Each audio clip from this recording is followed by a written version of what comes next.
News24 और हमारे lalluram.com ने यह एक मुहिम छेड़ी है।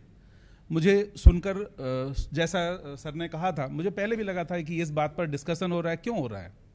क्योंकि ऐसे डिस्कशन तो होते रहते हैं, लेकिन वास्तव में जब यह प्रोग्राम शुरू हुआ और उस प्रोग्राम में सबसे पहले जब बच्चों का एक इन्वॉल्वमेंट चालू हुआ, तो उससे मुझे इस बात की खुशी हुई कि अब हम जागरूक हो रहे हैं। जिसकी जो चीज़ हमने पाई थी कि इन 2 सालों में, मैं 2 साल इसलिए कहता हूँ, एक्चुअली 2 साल नहीं है, लेकिन 2 साल इसलिए कहता हूँ कि हमारा 2 सेशन खराब हो गया और ये 2 सेशन मुझे 10 साल पीछे लेके चला गया है। मुझे ये लगता है कि ये जब बच्चे पूरी तरह मतलब मैं कैसा बताना चाह रहा हूँ इसको, थोड़ा सा इस बारे में इंट्रोडक्टरी। मुझे तकलीफ इस बात की हो रही है कि यह पीढ़ी अपने आप को सुधारने के लिए सबसे पहले ये काम करे जिसको हम लोग बोलते हैं सेल्फ रियलाइजेशन। अभी बच्चे क्या हो रहा है, ये पेरेंट्स भी, सबसे पहले तो मैं सभी पेरेंट्स को, मैं भी एक पेरेंट हूं, सभी पेरेंट्स को धन्यवाद इस चीज का देना चाहूंगा, खुद को भी देना चाहूंगा, क्योंकि हम लोगों ने उस कठिन दौर पर अपने परिवार को समझा। एक्चुअली जो अपने परिवार को समझा, यही अपने बच्चों को समझा। बच्चे हमारे नजदीक आए, मेरे बच्चे को क्या तकलीफ हो रही है, इससे मैंने जाना कि मेरे वो बच्चे को क्या तकलीफ है जो पर्दे के पीछे बैठा हुआ है।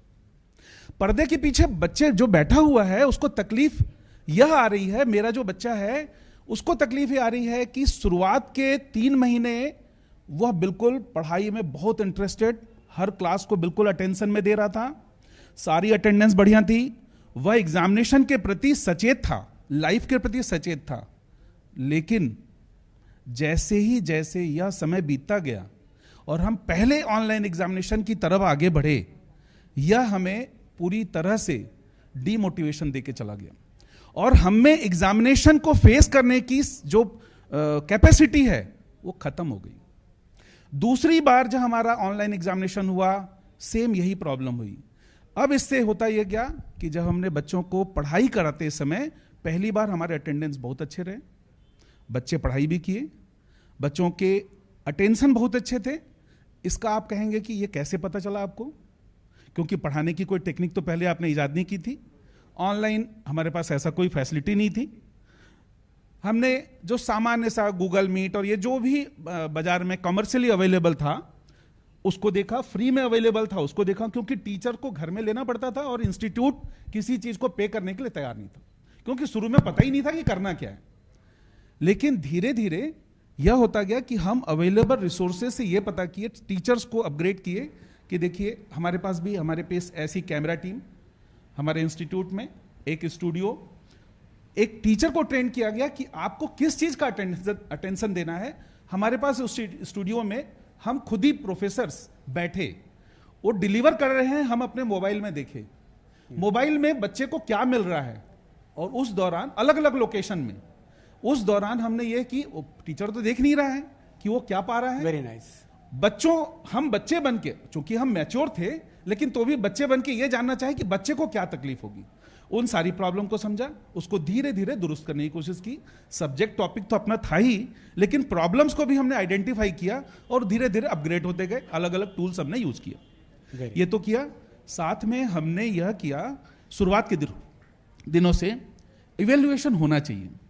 बच्चा डरा हुआ है, पढ़ाई ऑनलाइन हो रही है, हम भी ये नहीं बता पा रहे हैं कब ऑफलाइन होगा।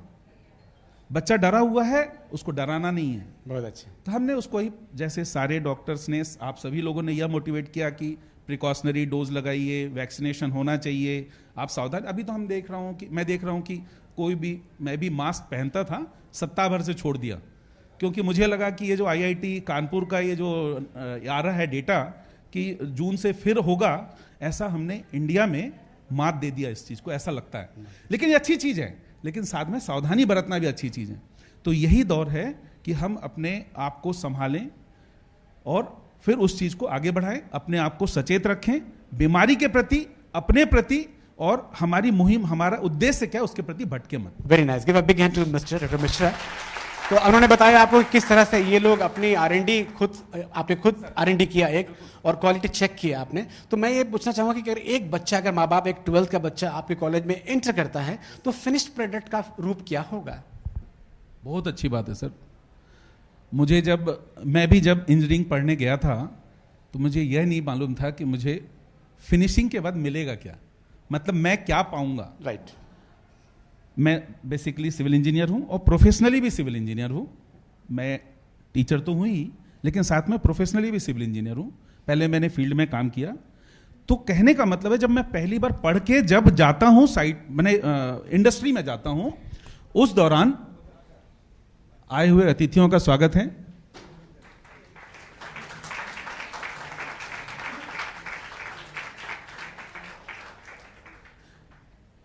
हमारे प्रदेश के शिक्षा मंत्री, give a big hand to education minister.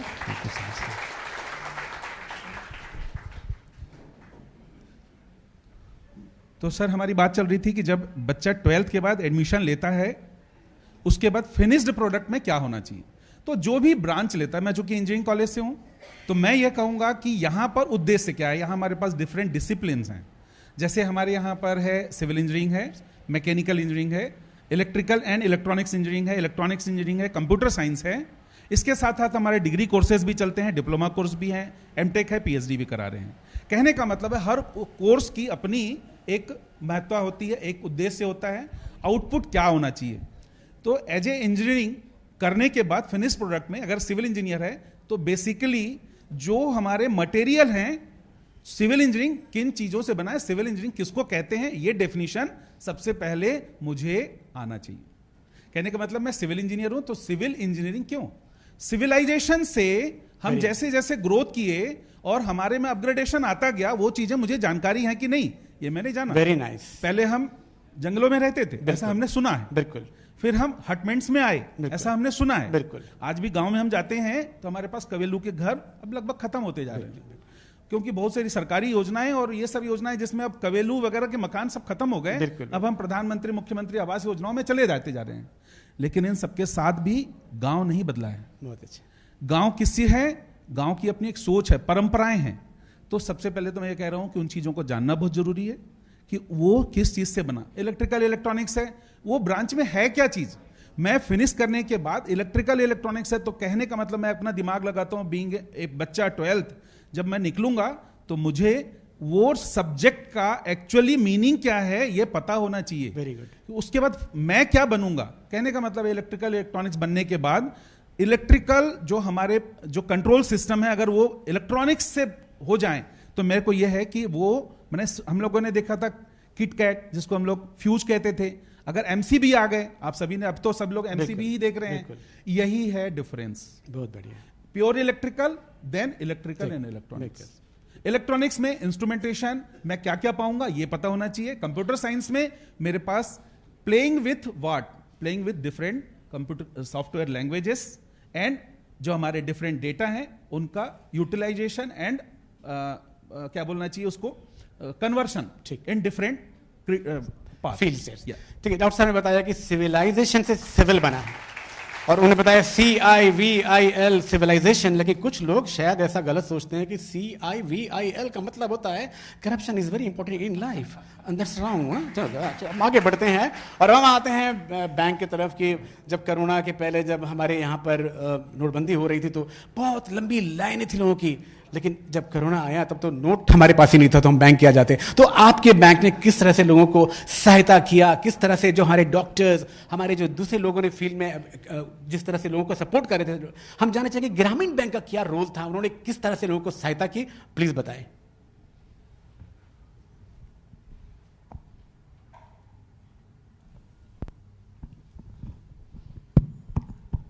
Thank you sir. First of all आप सभी को धन्यवाद यहाँ CRGP को बुलाने के लिए। मैं Vijay Agarwal, general manager admin CRGP की तरफ से आप सभी को धन्यवाद देता हूँ, News24 को, lalooram.com को, और इस एक बहुत ही अच्छे प्रोग्राम को ऑर्गेनाइज करने के लिए, जिसकी जैसे सर ने बताया भेटी से, डेफिनेटली इसकी एक आवश्यकता है कि इस पर चर्चा की जाए कि ये जो कोरोना काल के टाइम पे, कोरोना समय में जो हमारी महामारी फैली उसमें किस तरह से लोगों ने सरवाइव किया और हमें आगे किस तरह से करना चाहिए। बैंकिंग की बात करें तो जिस तरह से डॉक्टर्स ने, एजुकेशन डिपार्टमेंट ने और दूसरे गवर्नमेंट डिपार्टमेंट ने जो एसेंशियल सर्विसेज थे उन लोगों ने सर्विस दी। सेम बैंकिंग की बात करें तो बैंकर्स ने भी उसी तरह से लोगों को जो फाइनेंशियल नीड है बैंक ओपन करके उसको प्रोवाइड किया बिना, क्योंकि बैंकिंग एक ऐसी सर्विस है जहाँ पे आपका डायरेक्ट कांटेक्ट होता है कस्टमर के साथ, चाहे वो पेपर का मूवमेंट हो पासबुक के थ्रू या किसी एफडी के थ्रू या नोट के लेन देन के थ्रू, करेंसी के थ्रू। बट बैंक वालों ने वहाँ पे बिना किसी डर के, बिना किसी घबराहट के उस महामारी के दौरान में, क्योंकि वो एक मान के चलते थे कि हमको इस पे सभी की मदद करनी है और हमें इसमें सहायता करनी है, तो बैंक वालों ने वहाँ पे उस तरह से सर्विसेज दी। अच्छा। इस दौरान हम लोगों ने भी, जो सीआरजीबी की बात करें तो सीआरजीबी छत्तीसगढ़ में सबसे बड़ा बैंक है, लगभग इसकी 615 ब्रांचेज हैं। अच्छा। और ग्रामीण क्षेत्रों में की बात करें तो ऐसे ऐसे ग्रामीण क्षेत्रों में ब्रांचेज हैं जहाँ पे लोग जाते भी नहीं हैं या डरते हैं वहाँ जाने से, लेकिन वहाँ हमारा बैंक है। साथ ही छत्तीसगढ़ की जो जनता है उसके पॉपुलेशन का लगभग 60% कस्टमर सीआरजीबी के पास है, तो हमारा एक बहुत बड़ा नेटवर्क है यहाँ पे। तो हमने उस नेटवर्क के थ्रू लोगों को कोरोना के टाइम पे जितनी फाइनेंशियल नीड्स थी, पैसे का लेन देन, वो हम लोगों ने प्रोवाइड किया। उस दौरान हमने भी अपने लगभग 27-28 साथियों को खोया है कोरोना के दौरान, पर उसके बावजूद भी जो हमारा स्टाफ था वो दिन रात उस पर काम करता रहा। और जो ईएमआई नहीं पटा पा रहे थे उनको थोड़ा आपने रिलैक्सेशन दिए थे? पढ़न सर, जो ईएमआई जो EMI, yes, आपने sir. कैसे सपोर्ट किया? ईएमआई के लिए आरबीआई ने एक इंस्ट्रक्शन दिया था रिस्ट्रक्चरिंग के लिए। फर्स्ट 2020 में जब कोरोना आया तो आरबीआई ने उसको 6 मंथ के लिए एक्सटेंड किया। देन फिर अगेन 6 मंथ के लिए वो एक्सटेंड करते हुए उसको 2 साल तक एक्सटेंड किया। तो रिस्ट्रक्चरिंग का एक इंस्ट्रक्शन था आरबीआई का, जो बैंक ने, हम लोगों ने भी उसको रिस्ट्रक्चर करके अकाउंट को उनको ईएमआई के लिए, आगे पेमेंट के लिए हमने उसको मॉरिटोरियम प्रोवाइड किया। उस मॉरिटोरियम के दौरान जो भी ईएमआई था उसको हमने प्रिंसिपल में कैलकुलेट करके फिर हमने उसको ईएमआई में कन्वर्ट किया। तो काफी राहत मिली लोगों को इससे। काफी राहत। चलिए, अब हमारे पास जो थर्ड पैनल है वो डॉक्टर्स का है। आप लोग जानते हैं कि डॉक्टर्स ने कितना बड़ा काम किया था कोरोना में। आप जानते हैं कि स्वयं भगवान भी अपनी जान देकर किसी की जान नहीं बचाता है, लेकिन ऐसे हमारे डॉक्टर्स ने किया है। I give a big hand for the doctors, ladies and gentlemen. And here we introduce 3 doctors. हमारे पास 3 डॉक्टर्स हैं। मैं जानना चाहूंगा कि मैडम, क्या आप कोरोना खत्म हो गया, जैसे आप मिश्रा जी ने कहा कि अब हम क्या मास्क ना लगाएं, या अब हमारे तो क्या प्रिकॉशन आगे हैं, तो उसके बारे में कुछ आप हमारे लोगों को विवरण करिए। जी बिल्कुल, मैं एक पीडियाट्रिक फिजियोथेरेपिस्ट हूँ, पर हम सारे फिजियोथेरेपिस्ट ने उस समय, क्योंकि चेस्ट फिजियोथेरेपी में काफ़ी ज़रूरत थी, तो हमने भी कोविड के टाइम में आईसीयू में हो या पोस्ट कोविड कॉम्प्लिकेशंस जो होते हैं लंग्स में, ब्रेथलेसनेस होने की, फटीग होने की, उसमें हमने वर्क किया है। और अभी भी हमें ये रेस्पिरेटरी एटिकेट्स कहलाते हैं, जो कि जिस तरह से सामान्य मैनर्स होते हैं उसे रेस्पिरेटरी एटिकेट्स भी हमें फॉलो करने चाहिए। मान लीजिए आपको सिंपल सर्दी जुकाम बुखार भी है तो बेहतर है कि आप मास्क लगाएं। कई कंट्रीज जैसे जापान हुआ, कोविड के पहले भी सिंपल सर्दी खांसी में भी वो मास्क लगाया करते थे, क्योंकि कोविड के अलावा भी कई वायरल और बैक्टीरियल ऐसे कंडीशंस हैं जो फैलते हैं। हमें छींक आ रही है, खांसी आ रही है, तो अगर तुरंत हमने रुमाल नहीं रख सकते तो कम से कम कोहनी को आगे करके हम खांस या छींक सकें। अपने साथ सैनिटाइज़र हमें वैसे भी रखना चाहिए, जिससे कि हम अपने हाथों को जब चाहें जर्म फ्री कर पाएं। रेस्पिरेटरी एटिकेट के अलावा, क्योंकि यहाँ स्टूडेंट्स हैं और पढ़ाई की बात हो रही है, एक आई हाइजीन के बारे में मैं बताना चाहूँगी। आई हाइजीन में आप जब 2 साल हमने जो ऑनलाइन पढ़ाई की है, अब हम ऑफलाइन कर रहे हैं, ऑनलाइन कर रहे हैं, अब ये एक हाइब्रिड मोड आ गया है। बहुत सारी चीज़ें ऑफलाइन चालू हो चुकी हैं, लेकिन जो टीचर्स हमसे दूर हैं या कुछ कोर्सेज ऐसे हैं जो ऑनलाइन चल रहे थे वो अभी भी ऑनलाइन हो रहे हैं। उसमें एडवांटेजेस भी हैं, डिस्टेंस का हमें कोई एक बाउंड्री नहीं रह जाती। तो जब आप स्क्रीन देख रहे होते हैं तो एक फॉर्मूला है जो याद रखने लायक है, 20-20-20 का। T20 तो आप देखते हैं, ये 2020 वर्ल्ड कप से आपको, लेकिन इसमें 3 बार 20 है। पहला ये कि अगर आप 20 मिनट्स तक कोई स्क्रीन को देख रहे हैं या किताब ही देख रहे हैं, तो 20 मिनट्स के बाद आई में थोड़ा स्ट्रेन आता है, क्योंकि मसल्स को ऐसे अकोमोडेट करके शॉर्ट थोड़े छोटे डिस्टेंस में हम देख रहे होते हैं। तो 20 मिनट्स बाद 20 सेकेंड्स के लिए आपको कम से कम 20 फीट 20 फीट दूर देखना है, क्योंकि इसमें क्या होता है कि आपकी आई की मसल्स जो 20 मिनट तक कॉन्ट्रैक्टेड थी, फोकस कर रही थी एक पास के विजन के लिए, वो 20 सेकेंड्स जब आप 20 फीट दूर देखेंगे, मतलब आपके रूम में जो सबसे दूर की दीवार है वहां देखिए, या आप 20 सेकेंड के लिए आंख बंद ही कर लीजिए, जिससे आंख को थोड़ा सा रेस्ट भी मिल जाए। तो ये इससे आपकी आईज जो है वो स्ट्रेन होना उसमें जो है वो कम हो जाएगा। तो 20-20 rule, I repeat, her 20 minute बाद 20 सेकेंड के लिए कम से कम 20 फीट दूर देखिए, जिससे आपके पास की दृष्टि के लिए जो मसल्स कॉन्ट्रैक्टेड रहती हैं वो थोड़ा दूर देखेंगे तो वो मसल कुछ टाइम के लिए रिलैक्स हो जाएंगी। इसके अलावा मैं बताना चाहूंगी कि पॉस्चर का बहुत इंपॉर्टेंट रोल है, क्योंकि मैं फिजियोथेरेपिस्ट हूं। हम रेगुलरली देखते हैं कि नेक पेन, बैक पेन, जो कि बड़ों में कॉमन था, अब बच्चों में भी है। अब स्कूल फिर स्टार्ट हो गए हैं, वो बैकपैक लेके जाते हैं, बैग्स भी हेवी रहते हैं, घंटों तक स्कूल में भी पढ़ते हैं, घर पे भी पढ़ते हैं। तो उसमें कुछ चीजें जो ध्यान रखने लायक वो जो है वो ये है कि जो आपकी टेबल रहे और चेयर रहे वो सही हाइट की होनी चाहिए, जिसमें आपका हिप, नी और एंकल, ये जो जॉइंट है, इसमें 90 डिग्री का एंगल बनना चाहिए। ज्यादा ऊंची या ज्यादा नीची टेबल जिसमें आप बैठ रहे हैं बेंच में, उसमें ना रहे, तो कुर्सी ऐसी रहे जिसमें हिप, नी, एंकल 90 डिग्री का एंगल बनाए, जैसे कि अभी है।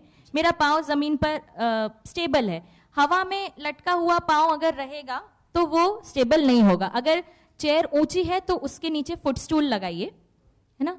और जो आपके लिखने की टेबल है वो आपके ऐसी रहनी चाहिए कि आपका एल्बो 90 डिग्री अराउंड बेंड रहे, उसमें आपको ज्यादा झुकना ना पड़े। अगर ज्यादा नीची रहेगी तो फिर आपको अपनी जो कमर है उसका स्पाइन को ऐसे कर्व करके बैठना पड़ेगा, कुछ समय बाद फिर वो बैक पेन की शिकायत होगी, है ना।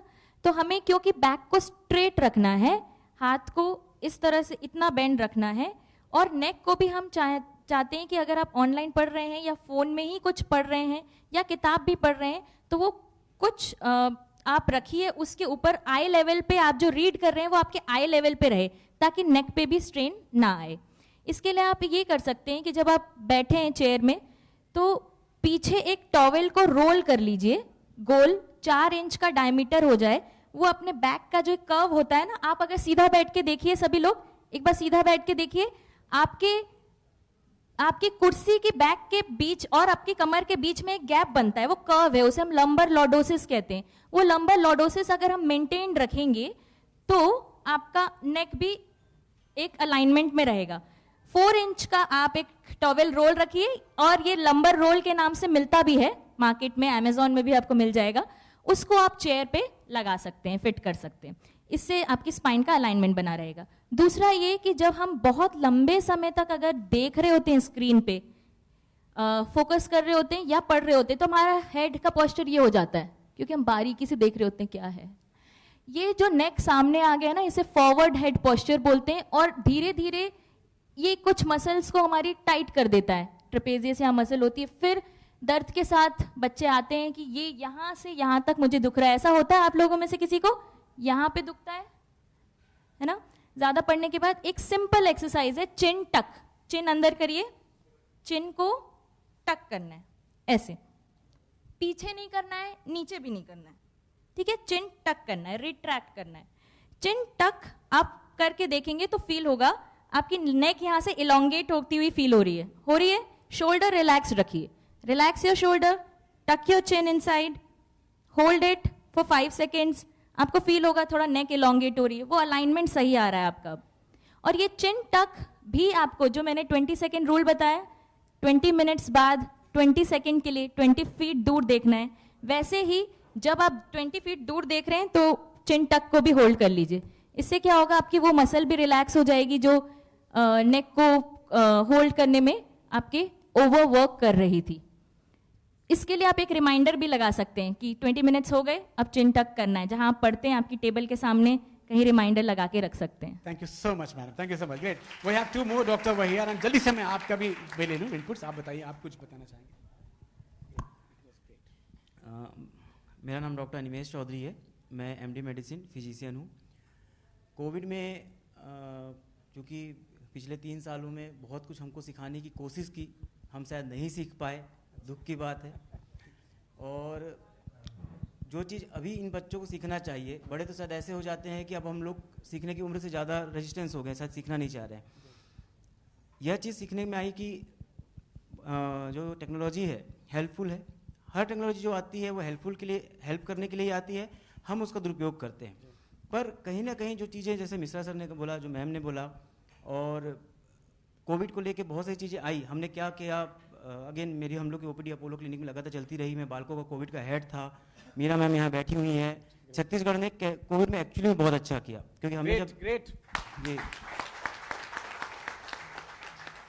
जब भी हमारे पास दिल्ली, यूपी, नीदरलैंड, मतलब बहुत सारे ऐसे पेशेंट्स थे जो ऑनलाइन कंसल्ट करते थे। और मैं एक चीज़ ईमानदारी से बोल रहा हूँ कि छत्तीसगढ़ की हालत पूरे देश में सबसे अच्छी थी। अगर आप उसको लें तो कर्नाटक के आसपास की थी या सबसे अच्छी थी। तो इस मामले में आप लकी हैं, क्योंकि बाकी जगह की हालत ऐसी थी कि जब मुझको फ़ोन आते थे दिल्ली से या फिर पंजाब से, सीधा होता था सर 10,000 आपके अकाउंट में डाल रहे, बस हमारा फ़ोन उठा लेना। मतलब वहाँ पे ना लोग बात कर सकते थे, वहाँ के डॉक्टर्स, ना उनको बैठ के चांस ही नहीं था। जो भी करना घर में कीजिए। छत्तीसगढ़ में कम से कम एक अच्छी बात ये थी जो हमने देखा, मैं एक बात बोल रहा हूँ, सर भी बैठे हुए हैं, कि हमारी तरफ से जब भी फीडबैक गया, डॉक्टर्स की तरफ से जब भी फीडबैक गया प्रशासन को, प्रशासन ने तुरंत एक्शन लिया। बहुत अच्छी बात थी ये। पेशेंट की तरफ से जब भी फीडबैक गया, प्रशासन ने एक्शन लिया। ये एक अलग टाइप की चीज़ थी, क्योंकि हम भी यही मानते थे कि प्रशासन कुछ नहीं करेगा पर बहुत अच्छा काम हुआ। तो एक चीज़ जो मैंने सीखी कि प्रशासन जो चाहे कर सकता है, पहली बात। दूसरी बात मैंने सीखा कि जो मैंने देखा कि कितनी आसानी से पृथ्वी अपने आप को ठीक की। जो एक मैसेज चलता था कि actually we are the virus, covid is not the virus. हम वायरस थे, और हम अभी भी इस बात को नहीं सोच पा रहे कि हम अभी भी, जैसे कोविड कम हुआ, हमने क्या किया, हम वापस अपने पुरानी जिंदगी में चले गए। किन लोगों ने अपनी लाइफ स्टाइल चेंज की कोविड के बाद? कितने लोग इस बरसात में पेड़ लगाना चाह रहे हैं? कितने लोगों को समझ में आया कि कोविड के बाद जब पूरे कितनी तेजी से पोल्यूशन कम हुआ था, पंजाब से वापस पहाड़ियां दिखने लग गई थी हिमालय की। जो गंगा नदी 1500 सालों में गंदी नहीं हुई थी, हमने पिछले 50 साल में गंदी कर दी। और हम अपने आप को विकसित बोलते हैं। जो सिविलाइजेशन की बात आ रही थी, मैं मेडिकल से रिलेटेड बात नहीं कर रहा हूँ, क्योंकि मेडिकल से रिलेटेड इतना ज़्यादा इन्फोडेमिक आ चुका है। जो बात कर रहे थे, मिश्रा सर ने भी बोला कि कानपुर आईआईटी की एक स्टडी आई कि जून में वापस से कोविड का इफेक्ट आ सकता है, वेव्स आ सकती है। वो आप लोग के लिए है ही नहीं वो study. This is the infodemic. एक होता है एपिडेमिक, एंडेमिक, बीमारी का आना। मंकी पॉक्स आएगा। मंकी पॉक्स 1958 से पता है हम लोगों को। 1970 में पहला मरीज मिला था मंकी पॉक्स का। 50 साल से हम जानते हैं मंकी पॉक्स के बारे में। आप लोग इसी साल क्यों जान रहे हैं? और 2 बार यूएस में उसका अटैक आ चुका, आउटब्रेक आ चुका है मंकी पॉक्स का। यह इन्फोडेमिक, जो चीज़ आपको नहीं जानना है वो भी आप जान रहे हैं। बहुत सारे बच्चों ने पूछा हमारा मन पढ़ाई में नहीं लग रहा, या हम कंसंट्रेट नहीं कर पा रहे हैं। क्यों नहीं कर पा रहे हैं? क्योंकि आप बहुत कुछ एक बार में जानना चाह रहे हैं। थोड़ा थोड़ा जानने की कोशिश कीजिए। राम भगवान भी जब धनुर्विद्या सीखने गए थे विश्वामित्र के पास, तो पूरी दुनिया का नॉलेज लेके नहीं आए थे उस गुरुकुल से। समय आपको धीरे धीरे सब सिखाएगा। धीरे धीरे, एक दोहा भी है ना, धीरे धीरे सब मना, धीरे धीरे सब होए, माली सींचे 100 घड़ा, ऋतु आए फल होए। तो हर चीज अपने समय से होती है। आपको सब जानने की जरूरत नहीं है। मंकी पॉक्स जब इंडिया में आएगा तब डॉक्टर्स आपको उनके बारे में बताएंगे। अगर आपको घर बनवाना है तो इंजीनियर्स आपको उनके बारे में बताएंगे। आपको कोई चीज समझ में नहीं आ रही तो टीचर आपको उसके बारे में बताएंगे। एक व्यक्ति जब सब कुछ करने की कोशिश करता है तो निश्चित रूप से उसका दिमाग उतना नहीं संभाल पाएगा। आप में से कितने लोग शर्लॉक होम्स को जानते हैं? बच्चों में से शर्लॉक होम्स को आप लोग जानते होंगे। मूवी में भी आयरन मैन पहले शर्लॉक होम्स की किया जी। बहुत फेमस स्पाई है, जासूस था। पर शर्लॉक होम्स की एक खूबी ये थी कि वह उतनी ही चीजें जानना चाहता था जो उसके काम से काम आए। जैसा कि सर ने शुरुआत में किया कि 4 टाइप की पर्सनालिटी होती है। एक पर्सनालिटी जो जानता है वो यह जानता है कि मैं जानता हूं। उसको ये नहीं पता था कि सौर मंडल में 9 ग्रह हैं और सूरज के चारों चक्कर लगाते हैं। शर्लॉक होम्स की बात जब आप जीवनी पढ़ेंगे, हालांकि वो एक कहानी है, वो एक मिथक है, वो एक पात्र है, पर एक डॉक्टर ने उसको रचा था। उस पात्र को इस हिसाब से बनाया गया था कि उसको यह नहीं पता कि सौर मंडल में कितने ग्रह हैं, क्योंकि उसके काम में इस जो तथ्य का कोई फर्क नहीं पड़ता था। तो आप एक समय में उतना ही जानिए जितना आपको जानना है। यूपीएससी की तैयारी के लिए आपको सब कुछ जानना चाहिए, ऐसा कुछ नहीं है। हर चीज का, जब डॉक्टर सुनील मल सर बात कर रहे थे, उन्होंने क्या बोला कि जब आप नीट की तैयारी करते हैं तो आपको फोकस होना रहता है। दिक्कत क्या होती है, आप हर चीज जानना चाहते हैं। नीट की तैयारी में आपको टॉप नहीं करना है, आपको ये पता होना चाहिए कि 80% के आसपास है, मुझको कितने क्वेश्चन छोड़ने हैं। हमेशा नीट में या किसी भी एग्जाम में कुछ क्वेश्चन ऐसे आते हैं जिनको छोड़ना रहता है। हम जब उनको अटेम्प्ट करने की कोशिश करते हैं तो हमको दिक्कत आती है, क्योंकि आपको 100% नहीं लाना है, कोई नहीं लाता 100%, आपको एक पर्टिकुलर परसेंटेज लाना है, कुछ लोगों से ज़्यादा। तीसरी चीज़, मतलब मैं अगेन जब वापस कोविड में आ रहा हूँ कि हमको जो चीज़ सीखनी थी, एक तो हमको लाइफ स्टाइल चीज़ सीखना था, दूसरा हमको ये समझना था कि जो गोल, जिस भी गोल के पीछे हम भाग रहे हैं, जीवन का जो भी आपका एक उद्देश्य है, क्या वो सही है, सही अर्थों में सार्थक है। मेरा हमेशा से ये मानना रहा है कि कोई उद्देश्य नहीं होता, जीवन की कोई मंजिल नहीं होती, सिर्फ एक सफ़र होता है। आप बस चलते जाइए, रास्ते में जो भी छोटी से छोटी बात मिल रही है उसको खुश होते जाइए। और बच्चों, जो आप लोग बात कर रहे थे कि हम पढ़ाई में मन नहीं लग रहा, हमको नींद नहीं आ रही है, आप लोग खुश होना सीखिए। बिल्कुल सही, बिल्कुल, ये बहुत ज़रूरी चीज़ है कि आप लोग छोटी छोटी बातों को समझिए। आप अगर रात को लेट सो रही हैं और सुबह लेट उठ रही हैं, ठीक है, सभी की सर्काडियन रिदम चेंज हो रही है, हमारी चीज़ें चेंज हो रही हैं। माँ बाप बोलते हैं हमारा बच्चा बहुत ज़्यादा मोबाइल में है, लिटरली आप लोग खुद मोबाइल में है। माँ बाप जो करेंगे बच्चा वो सीखेगा। मैं जब भी बोलता हूँ, मेरे पास डायबिटीज़ के मरीज आते हैं, मैं उनको बोलता हूँ कि सुबह टहलना स्टार्ट कीजिए। मैं कभी नहीं बोलता जिम जाइए, शुरू में आप सुबह टहलना स्टार्ट कीजिए, पर साथ में अपने बच्चे को लेके जाइए, क्योंकि अगर आपको डायबिटीज़ है तो आपके बच्चों को डायबिटीज़ होने की संभावना है। बचपन से उनके अंदर डाल दीजिए कि सुबह उठकर पहला काम टहलने जाना है। सर ने भी बोला कि सुबह उठ के एक्सरसाइज कीजिए, अपने शरीर को ध्यान दीजिए। ठीक, कुछ तो thank you so much sir. Sir ने कहा कि मंकी पॉक्स के बारे में जाने, but be try to like very active like monkey. Okay okay, thank you. And we go for the last round. Madam, आपसे जानना चाहेंगे कि आप भी जल्दी से कंट्रीब्यूट करें, हमारे मंत्री साहब भी आ गए, उसके बाद हम आगे बढ़ेंगे। तो चलिए हम चर्चा को खत्म करेंगे, लेकिन इसके पहले हमारे लास्ट राउंड पे आप ही कुछ ऐड कर दीजिए। थैंक यू सर, नमस्कार। पहले तो मैं थैंक यू बोलना चाहूँगी News24 और laluram.com का कि इतने अच्छे कार्यक्रम में मुझे भी याद किया गया। और मैं ये बोलना चाहूँगी जो यहाँ बैठे हैं उनको उधर जो बच्चे बैठे हैं उनसे एनर्जी मिल रही है, क्योंकि आप मतलब मैं अपना बता रही हूँ, मुझे तो छोटे और यंग बच्चों को देख के अपने आप में एनर्जी फील होती है कि वो कितने एनर्जेटिक हैं, कितने एक्टिव हैं। और आप ही इस देश के, इस प्रदेश के भविष्य हैं। और आपने इस एज में कोविड जैसी चीज़ को जिया, देखा, अनुभव किया, है ना। तो अब आपके लिए मतलब जब आपने इतनी बड़ी मुश्किल को पार कर लिया है, तो अब आपकी लाइफ में जितनी भी मुश्किलें आएंगी आपको बहुत छोटी लगेगी, बहुत कम लगेगी। तो अब आप लोगों को इस बात से बिल्कुल डरना नहीं है या फिक्र नहीं करना है, चिंता नहीं करना है कि क्या होगा, क्योंकि 100 साल बाद ऐसा पैंडेमिक आता है और उसके बाद मतलब आपकी उम्र तो अभी उस पैंडेमिक के लिए आप पार हो चुके हैं। रही बात ये कि बहुत सारे बच्चे, जब मैं सुन रही थी आई कि मन नहीं लगता है, ये आप जिस चीज़ को एंजॉय करके करते हैं, जिस भी काम को आप खुशी खुशी करते हैं, एंजॉय करके करते हैं, वो काम हमेशा अच्छा होता है। beautiful. आप इमेजिन करिए कि अगर मम्मी टाइम पे खाना ना दें तो आपको कैसा लगेगा। अगर पापा जो सामान आपकी ज़रूरतें हैं वो पूरी ना करें तो आपको कैसा लगेगा। निश्चित रूप से आप नाराज़ होंगे। तो मम्मी अपनी ड्यूटी पूरी करते हैं, पापा अपनी ड्यूटी करते हैं, आपकी भी वही ड्यूटी है। जो चीज़ आपको करनी है, यानी फिलहाल ये उम्र पढ़ने की है। जो भी विषय के बारे में मैं नहीं जाऊंगी, जो भी सब्जेक्ट में आपकी का इंटरेस्ट हो उसको आपको पढ़ना है और आप प्लीज एंजॉय करके पढ़िए।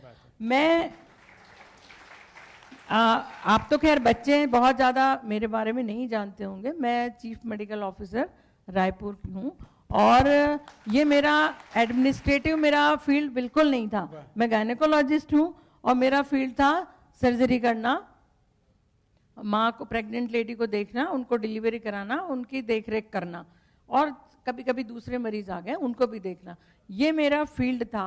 लेकिन अचानक मुझे रायपुर आना, और वो भी ग्रामीण एरिया में, गांव में। मुझे बड़ा मजा आता था। गांव के लोग जहाँ दूर नहीं जा पाते हैं, बड़े डॉक्टरों के पास नहीं जा पाते हैं, उनके लिए मुझे काम करने में बहुत मजा आता था और काम भी मैं बेहद सिंसियर होके अपनी ड्यूटी की हूँ। और रायपुर मुझे आना पड़ा और मुझे ये जिम्मेदारी दी गई प्रशासन एडमिनिस्ट्रेशन की, जिसके लिए मुझे जीरो नॉलेज था। मुझे बिल्कुल आइडिया नहीं था प्रशासन का, फिर भी मुझ पे पता नहीं क्यों विश्वास करके मुझे दिया गया और मैंने इस काम को बेहद एंजॉय करके किया। हर चैलेंज, जो चैलेंज आए मैंने उसको एक्सेप्ट किया। ठीक है, मतलब ये जो भी चैलेंज आ रहा है आप काम करते जाइए, अपने आप चैलेंजेस दूर होते जाते हैं। आप पढ़ते जाइए, अपने आप पढ़ेंगे, आपको काम करेंगे, सॉल्यूशन अपने आप मिलते जाएगा।